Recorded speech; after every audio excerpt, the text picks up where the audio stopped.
Welcome, everyone. Today, we're going to walk through one of the most talked about and most misunderstood strategies in federal government contracting: middlemanning. You've probably heard about it on social media where it's pitched as easy money. The truth is more nuanced. Done right, it's a powerful, legitimate path for small business owners to win and manage federal contracts.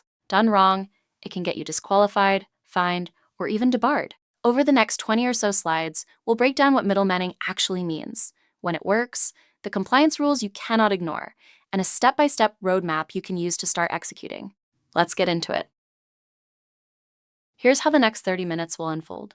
We'll start by defining middlemanning and clearing up the biggest misconception, the one that gets people disqualified. Then we'll move into when this model actually works, look at the 5 critical elements you must get right, and walk through a 7-step roadmap. Toward the end, I'll show you a real worked example with actual dollar figures, walk through the most common mistakes I see, and close with how Neybor Consulting can help you put this into action. Stay with me. By the end, you'll know exactly what good looks like and where to start. Let's start with the basics. In federal contracting, middlemanning is when a small business wins a prime contract directly from the government, but then subcontracts most or even all of the actual work to another company. The diagram on the right shows the structure. The agency awards the contract to you, the prime. You then issue subcontracts to one or more performers, sub A, sub B, sub C, who do the hands-on delivery. Crucially, you are still the one accountable to the government. This arrangement is completely legitimate and happens every single day in federal procurement. The question is not whether you can do it, it's how you structure it so you stay compliant and add real value. This is the part most social media gurus skip. You cannot simply win a contract, hand it off entirely to another company, and collect a margin. That structure has a name. It's called a pass-through or a front company.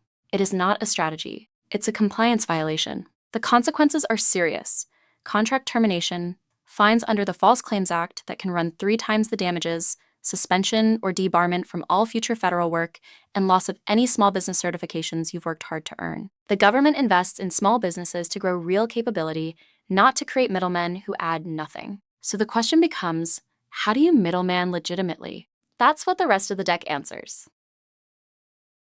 Side by side, the difference is stark. On the left is the pass-through model: win, hand off, collect a margin, and disappear. On the right is the strategic prime: win, perform a meaningful share of the work, manage the team, own the relationship with the agency, and build a track record. Read down both columns. Every one of these line items is something the contracting officer can see, audit, and verify.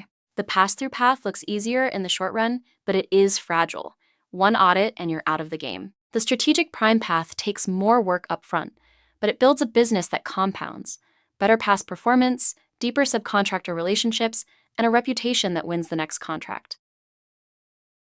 Here's the value test. Ask yourself, if I disappeared from this contract tomorrow, would the agency notice? If the answer is no, you're a broker, and brokers are replaceable. If the answer is yes, you're essential, and that's where you want to be.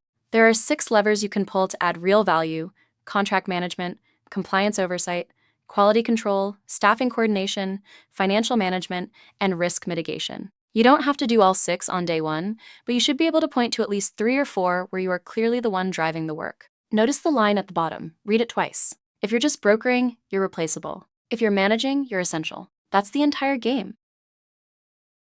Before we go deeper, let's anchor on why this market matters.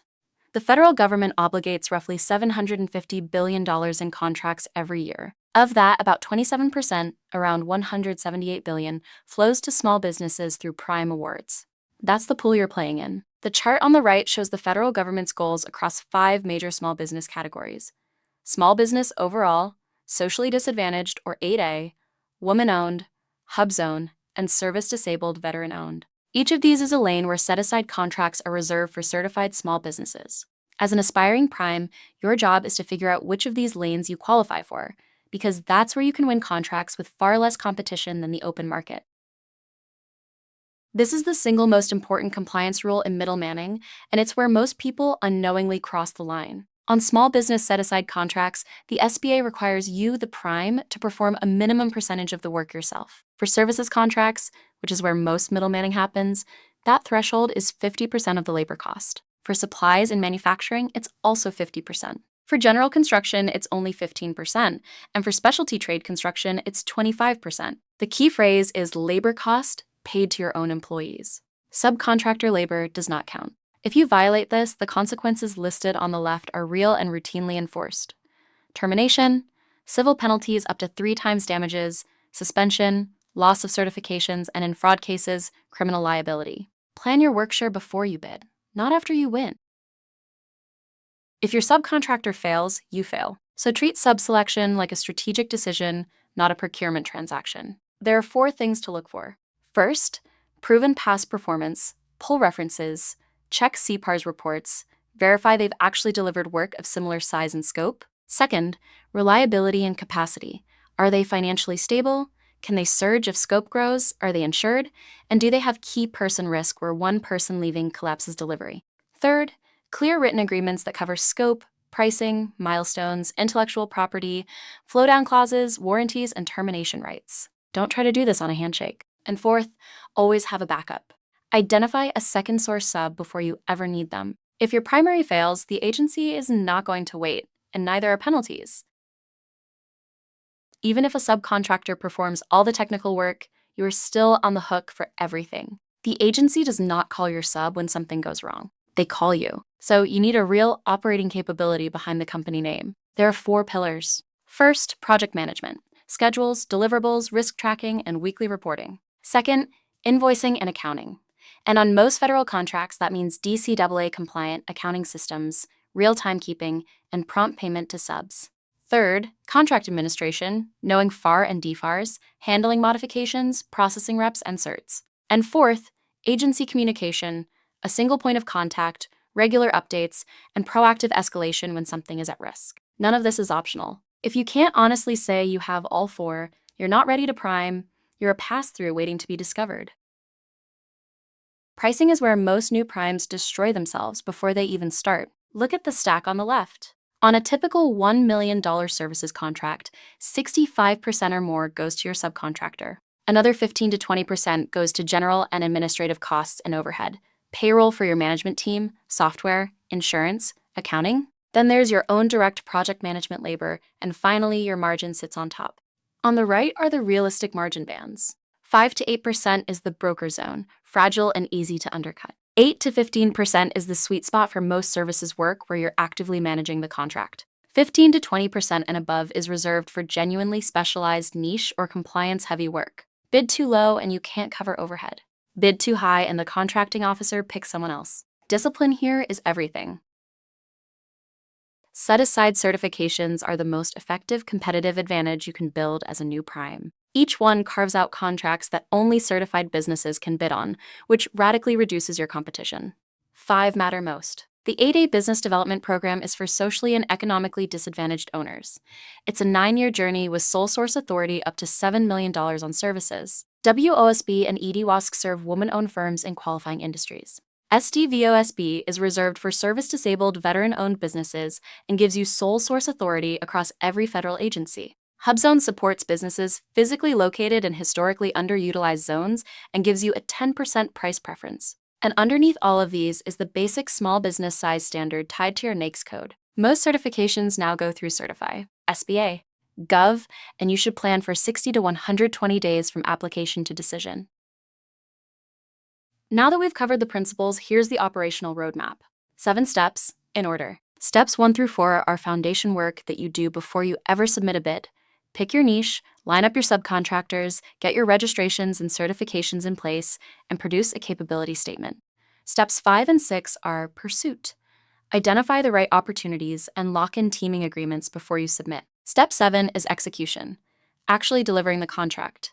And this is where most new primes fail because they treated everything before this as the goal rather than the setup. We're going to walk through each step in clusters of 2 or 3 slides, so you'll see exactly what to do at every stage. Step 1 is to pick a niche, and the rule is, don't go broad. Pick a sector where subcontracting is common, capable vendors are plentiful, and the work is well-defined. Janitorial, IT help desk, security staffing, landscaping, medical staffing, logistics, all fit that pattern. These are markets where contracting officers are accustomed to seeing primes who manage and subs who perform. Step 2 is to find strong subs before you bid anything. Use SAM, Gov, and the dynamic small business search to find performers in your NAICS code. Pull at least 3 past performance references. Verify their insurance, bonding, financials, and key person risk. Get indicative pricing, not a binding quote, and sign a mutual NDA plus a teaming memorandum of understanding. The example at the bottom shows what a real pairing looks like. Janitorial and NAICS 561720, two regional janitorial firms pre-positioned plus a third backup. Step 3 is registration, and there's a clean checklist. Get your UEI through SAM, Gov. That replaced the old DENS number a couple of years back. Activate your SAM, Gov entity record. Pick your NAICS codes deliberately, primary plus a couple of secondary codes that align to your niche. And apply for the set-aside certifications you qualify for through Certify, SBA, Gov. Step 4 is your capability statement. Think of it as your one-page resume for the federal market. Contracting officers spend about 10 seconds on it, so it must instantly answer 5 things: who you are, what you do, what makes you different, who you team with, and what you've delivered. The example at the bottom shows what good looks like: a UEI, a primary NAICS, a WOSB certification, and 3 pre-positioned subs: specific, credible, and ready to be evaluated. Step 5 is the discipline of going after the right opportunities. Pursue set-asides you qualify for, contracts where subcontracting is expected, opportunities posted on SAM, Gov plus agency procurement forecasts, and recompetes where the incumbent is shaky. Avoid contracts that require deep technical expertise you cannot manage, anything with a heavy self-performance requirement that exceeds your in-house capacity and bids outside your NAS lanes. Step 6 is the teaming agreement. Before you ever submit a proposal, lock your team in writing. Cover 6 things at minimum: roles, work share percentages that satisfy your limitation on subcontracting, pricing structure, exclusivity, a conversion clause that auto-creates a subcontract on award, and term and termination provisions. Bidding without a teaming agreement is one of the most common rookie mistakes, and it's the moment subs get poached or pricing falls apart. Step 7 is execution, and it's the most important slide in this deck. The first 6 steps get you the contract. Step 7 is where you actually earn the margin and protect your compliance posture every single week. Build a real operating rhythm. On the left is a sample week: Monday stand-up with the sub, Tuesday quality inspections, Wednesday agency status report, Thursday invoice review and subpayment, Friday risk register and forecast update. That cadence, repeated every week for the life of the contract, is what turns you from a name on a contract into a functioning prime. On the right are 4 behaviors that make the difference. Manage timelines actively. Be the one talking to the contracting officer's representative. Self-audit your limitation on subcontracting compliance every quarter. And when the sub stalls, you're the one bringing resources, replacements, or rework fast. Show up. That's the whole game. Let's make this concrete with numbers. Imagine you're a WOSB certified prime and you win a $2 million 12-month janitorial set aside at a federal building. The cost stack on the left tells the story. Out of $2 million, 57.5%, about $1.15 million, flows to your subcontractors who do the actual cleaning. You self-perform $420,000 in project management, quality assurance, and on-site supervision. You spend about $180,000 on insurance, supplies, and vehicles, another $120,000 in G&A and overhead, and you keep $130,000 in profit, a 6.5% margin. Now look at the chart on the right. The limitation on subcontracting calculation only counts labor cost, and yours comes out at 206.7% prime versus 73.3% sub. That's below the 50% floor for services, which means as bid, this contract is not compliant. The fix is either to shift more labor in-house or to bring in similarly situated subs whose labor counts toward your share. This is exactly the kind of analysis you should be doing on every bid before you ever submit. These are the 6 most common mistakes I see, and most of them are recoverable before award and almost never recoverable after a finding. 1. Acting as a paper company. No employees, no systems, no real office. The first audit ends you. 2. Ignoring subcontracting limits. Discovering at month 6 that you're below 50% is a termination event. 3. Picking unreliable subs. The cheapest sub today is almost always the most expensive one when delivery fails and you're scrambling. 4.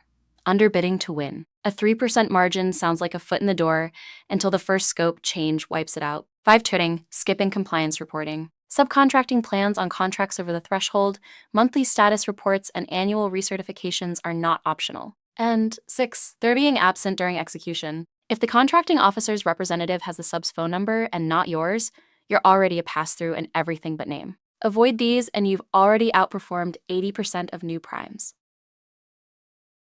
Here's the mindset shift I want you to take with you. Don't think middleman. That phrase implies a passive, replaceable role. Think contract orchestrator. You are the conductor of every moving piece: the agency relationship, the subs delivering the work, the compliance posture, the financial flow, and ultimately the outcome the government is paying for. The work can change hands. The accountability cannot. There are 4 jobs you do as the orchestrator: win the contract, build the team, deliver the work, and own the outcome. If you're showing up every week doing all 4, you are not a middleman.